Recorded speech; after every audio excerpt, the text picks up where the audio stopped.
Hi, guys, and welcome back to another episode of How Did We Get Here? Today's episode is a wrap up of this series, and I want to take some time to reflect on the conversations we've had, the themes that came up, and how this project ultimately took shape. When I originally planned this podcast, I expected to have more episodes and more interviews. I had people lined up who were going to talk about completely different paths, but a few of those interviews fell through due to scheduling or timing, and I ended up with 3 completed episodes instead of a larger set that I had originally pictured. At first, I saw that as a problem, but as I went through the editing and listened back to the conversations, I realized that the way this project unfolded actually mirrors the theme of the podcast itself, and that plans change, circumstances shift, and the final version of something doesn't always match the original outline. And that's not necessarily a negative thing, it's simply just part of the process. So, for this final episode, I'm going to revisit each of the 3 stories we did share, look at what stood out from each one, and talk about what we can take away when we put them all together. Let's start with episode 1, where I talked with Allison. Allison began her path the way many students do, going straight to college after high school with a clear plan. She wanted to become a teacher because she admired one of her own teachers and she saw herself doing that same work. But once she got to college, things didn't go as expected. Even before the pandemic, she was struggling, and when everything shifted online during COVID, it made school more difficult. So eventually, she decided to step away. From there, her path looked completely different from what she imagined when she graduated. She worked in sales at a car wash where she discovered she liked the structure and the challenge of earning commission. She tried to enter real estate, but ended up in property management and quickly found herself handling responsibilities that were pretty overwhelming for someone her age, like managing properties, coordinating maintenance, and dealing with constant problem solving.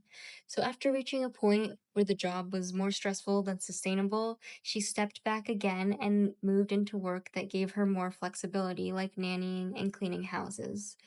Over time, she even built a small cleaning business of her own. All of these experiences shaped how she thought about school. Through work, she learned what she enjoyed, what she didn't, and what kind of career she could see herself in long term. She listened to business podcasts and talked to people close to her, and that made her realize she wanted to return to college with a new focus in marketing and MIS instead of education. She talked about being nervous to come back because she would be older than some of her classmates, but she also felt more prepared and more purposeful this time around.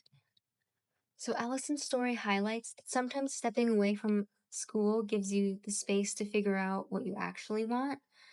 Working work experience can help clarify your strengths in ways that classroom environments don't.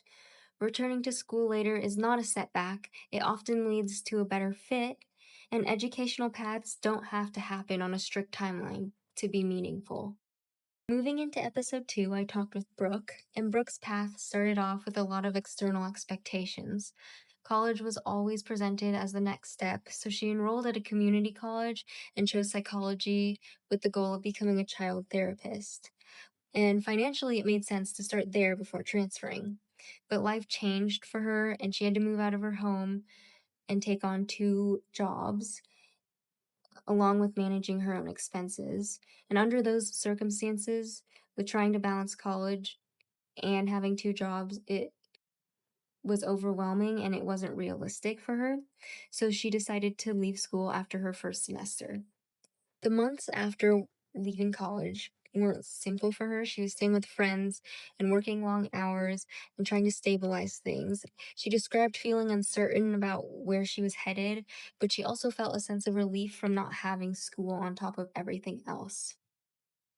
Eventually, she found a job at an eye clinic where she could train as a technician, and it gave her a predictable schedule, a clear role, and the opportunity to build a career through hands on experience rather than formal education. Brooke's story highlights that life circumstances can sometimes make college inaccessible, and recognizing that is practical and not a failure. Leaving school is sometimes the most responsible decision when resources are limited, There are career paths that offer stability and advancement without requiring a degree, and plans may shift dramatically, but that doesn't prevent someone from moving forward. Finally, in episode 3, I talked with Zoe. Zoe approached her path with a different mindset. She always expected to start at a community college, partly because she wasn't sure what she wanted to major in originally, and partly because it made financial sense. She had taken college in high school classes, so she was already familiar with that environment. And at community college, Zoe explored different subjects and got more involved on campus than people usually assume, and used that time to figure out what direction she wanted to move toward academically. When she was ready to continue her degree, she chose the University of Montana after visiting and connecting with the campus and community. Her credits transferred well, and she entered a 4-year environment with a clearer sense of purpose than she had in high school.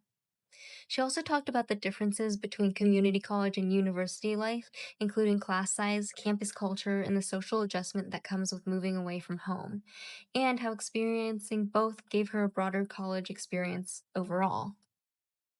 Some of the key points in Zoe's story is that community college can be an intentional, cost effective entry point into higher education, and starting small can reduce pressure and allow for exploration.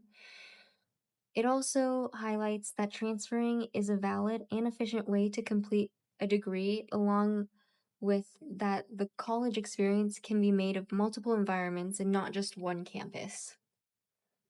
So, looking at all of these stories together, a few key themes stand out. The first theme is that none of these paths were linear. Each person made adjustments based on circumstances, interests, or new information, and nobody followed a perfect 4-year plan from start to finish. The second theme is that timing played a significant role in every major decision, whether it was stepping away from college, leaving due to financial pressure, or starting at a 2-year college for strategic reasons. Every guest made choices that fit their specific situation at that moment. The third theme is that exploration was a major part of each path. All 3 guests tried different jobs, majors, or environments before finding something that aligned with their strengths or long term goals.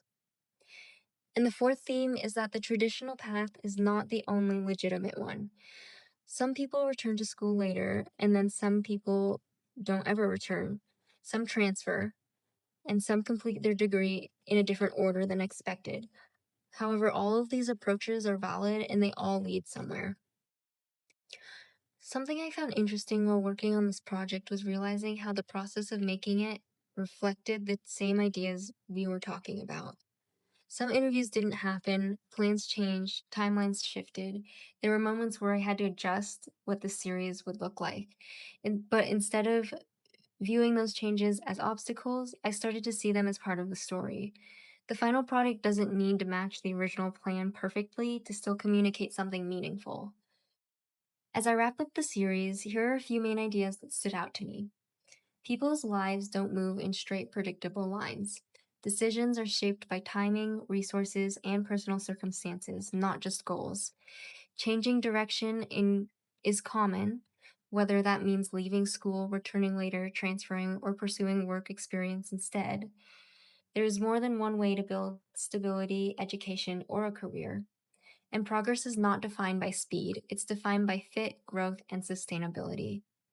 Instead of measuring your path by whether it matches a traditional model, it may be more useful to ask questions like, what makes sense for me right now given my situation? What environments help me learn or grow the most? And what direction feels worth exploring next, even if it isn't fully clear yet? These are questions that leave room for change without framing change as a setback.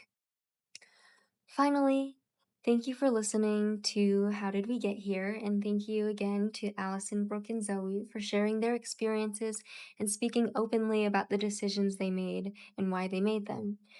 Their stories demonstrate the range of paths that people take after high school and the many valid ways someone can build education, career experience, and independence. And that concludes this series. Thanks for listening.